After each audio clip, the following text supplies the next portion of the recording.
So finally, our long-expected book, The Glutened Human, is published. The book represents an obvious continuation of the previously published book, Glutened Nation, which was published over 5 years ago.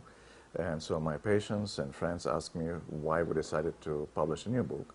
Well, there are several reasons. So reason number one, that it's been over 5 years and we have much more data, clinical, scientific, about the role of gluten in human health. Second is that the old book is out of print, and so we had to update the new one.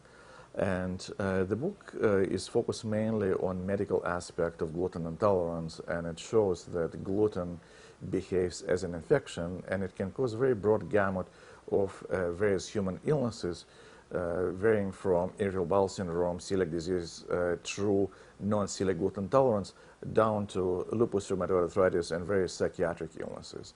So the book is written basically for lay people, but it has obvious scientific kind of flavor. The next question which has been addressed is why the gluten human? Well, it's an interesting situation. So basically, this is a new word which became part of our lexicon probably several years ago. Being gluten meaning being exposed to gluten, and more people being exposed to gluten, and more people dealing with complications of gluten exposure. And so we decided to attract attention those people who consume gluten but don't realize that they may be victims of the gluten exposure, and that's how the name came up. So frequently my patients and friends ask me also, another question is, what can we get out of the book?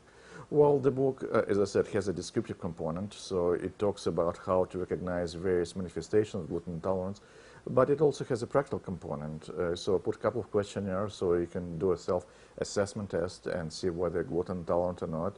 We put some practical recommendations how to deal with the consequences of gluten intolerance, and we put some information about natural remedies which can benefit those who suffer from gluten intolerance or gluten-related illnesses.